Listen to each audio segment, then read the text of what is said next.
પ્રકારનો પસ્તાવો એને પ્રભુનું નામ એ પુનિત કરનાર છે. આ વાતને સમજાવવા માટે થઈને અહીંયા ભાગવતમાં પણ એક દ્રષ્ટાંત આપ્યું છે. સુખદેવજી મહારાજ અજામિલની કથા સંભળાવે.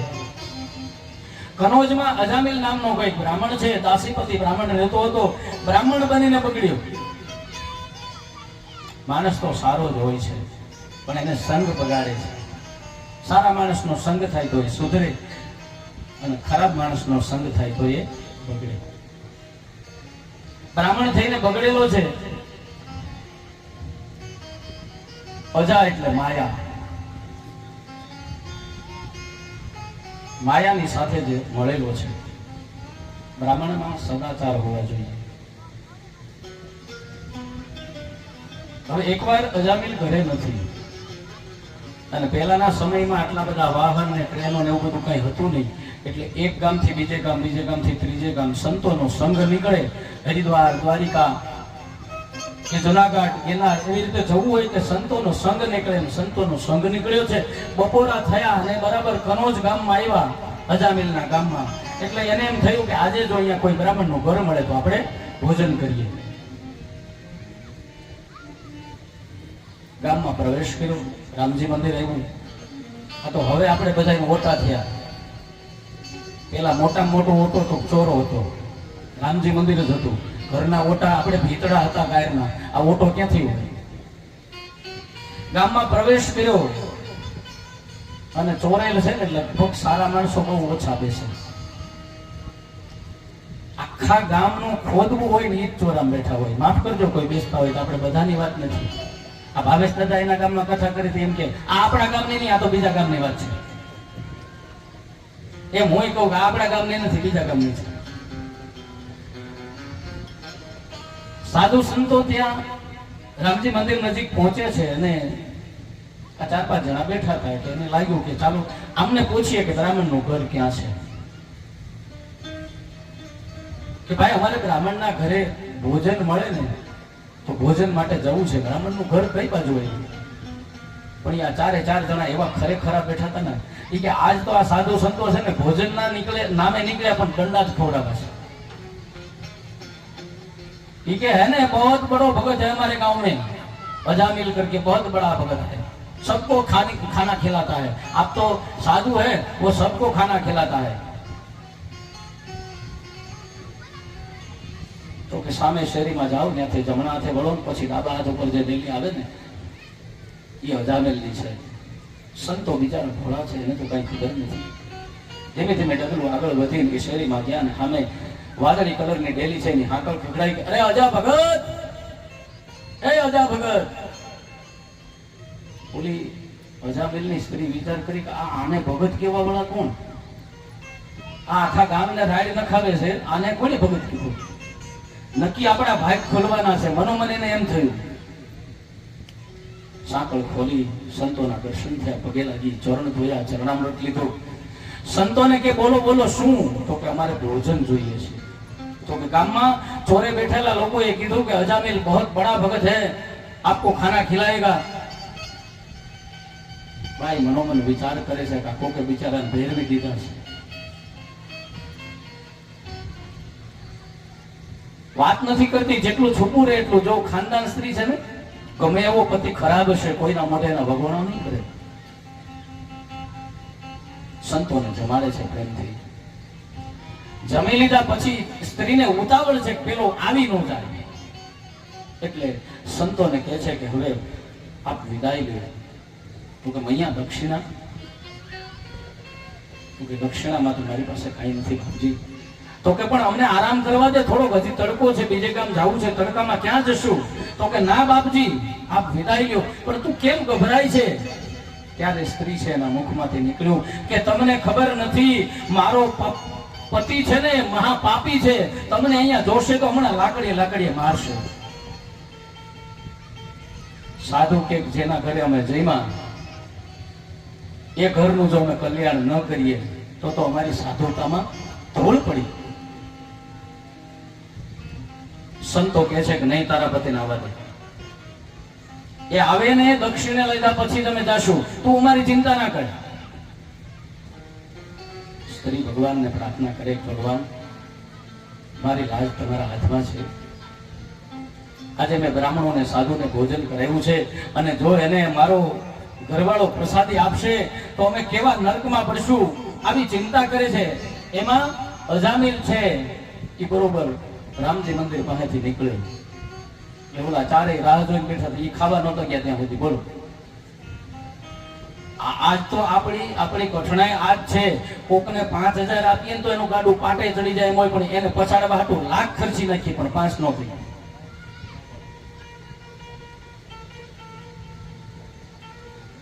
અજામિલ નીકળ્યો કે એ ભૂદેવ, હા બોલો શું છે? કારણ કે દાદો હતો ને તો એ કઈ ધીમે ધીમે વાત ન કરે. મારે ઉતાવળ છે, બોલો છે. અરે ભાઈ, તું તો ગામમાં વાતો થાય છે, મોટો ભગત થઈ ગયો.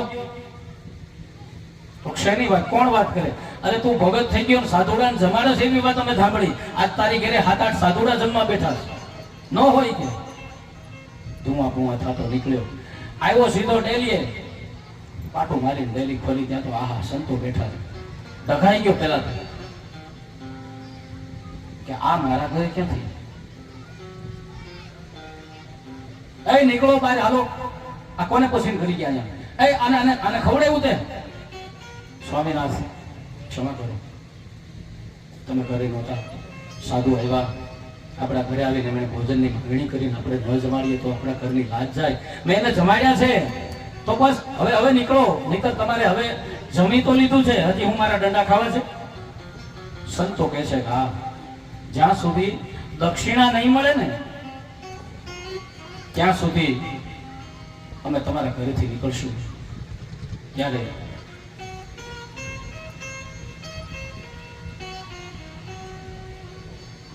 અજામિલ કે છે દક્ષિણામાં શું જોઈએ છે?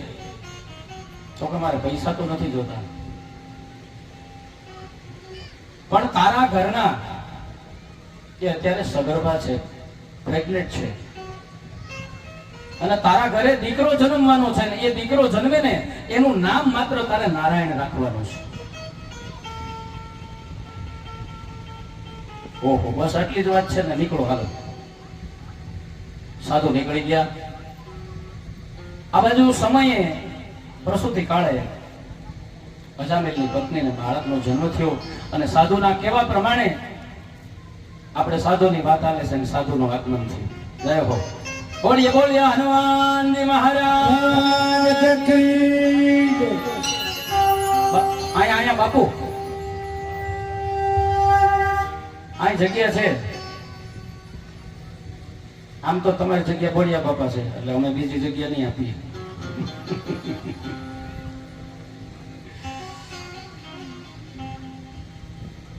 સાધુ જતા રહ્યા.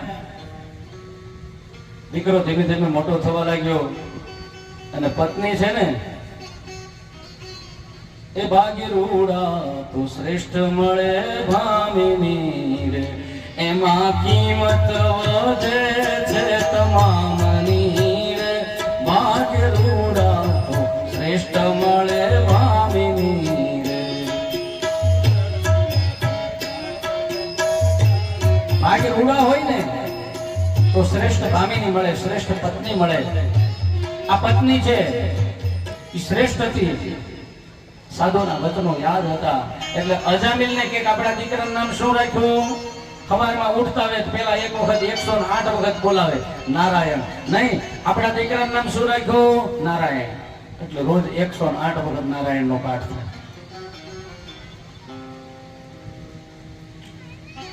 અંત સમય આવ્યો, નારાયણ નારાયણ કરવા માટેનો સમય આવ્યો. અજામિલ પથારીમાં પડ્યો, છેલ્લું ડચકું છે. અને વચ્ચે બીજી એક વાત કરી દઉં કે ઘણા અભાગ્યા હોય ને એને છોકરા બિચારા નામ લેવડાવવાનું બળ કરી કરીને મરી જાય છતાંય ન લે. એક બાપા છેલ્લે ડચકે આખી જિંદગી લોકોની કોથળી કરવામાં કાઢેલી. છોકરા હારા એટલે એને ચૂપ બાપાના મોઢે છેલ્લે રામનું નામ લેવડાવી. એટલે બાજુમાં પરસોત્તમભાઈ રહેતા હતા, એના દીકરાને લઈ આવ્યા જેનું નામ રામજી હતું. એ બાપા, તો કે હા, આ તમારી સામે કોનો છોકરો ઉભો? ઈ પશિયાનો છોકરો છે, રામજી છે એમ ન કીધું. તો કે હવે તો કે હવે હજી કુંભારનિયાથી આપણે રામપાતર લઈ આવીએ. કુંભારનિયાથી રામપાતર લઈ આવ્યા. રામપાતર લઈ આવીને કીધું બાપા આને શું કહેવાય? તો કે સગોળ. ઈ નો બોલે, ઈ નો જ બોલે. એમ અહીંયા અંતે અજામિલ છે એને છેલ્લે પોતાનો દીકરો નજરમાં ન આવ્યો. છેલ્લી ઘડીઓ ગણાય છે એટલે એને સાદ કર્યો કે નારાયણ નારાયણ નારાયણ. અને નારાયણ નામ લેવાથી એ મહાપાપી હોવા છતાં પણ સ્વર્ગનો અધિકારી બન્યો. આ બાજુ યમના દૂતો લેવા આવ્યા, આ બાજુ સ્વર્ગમાંથી દૂતો લેવા આવ્યા. બંને વચ્ચે ઝઘડો થયો. પેલા કે આ અમારો માલ છે, પેલા કે આ અમારો માલ છે. ત્યારે એમના દૂતોને સમજાવવામાં આવ્યું કે છેલ્લી ઘડીએ પણ આણે નારાયણનું નામ લીધું છે અને જેના મુખમાંથી એક વખત નારાયણનું નામ નીકળી જાય એને પછી બીજું કઈ કરવું પડતું નથી. અહીંયા આ દ્રષ્ટાંત દ્વારા આપણને સમજાવવામાં આવ્યું કે નામ સમો વડકો નહીં જબ તક તીર્થ જોગ, નામે પાતક છાંડિયો નામે નાશે રોગ.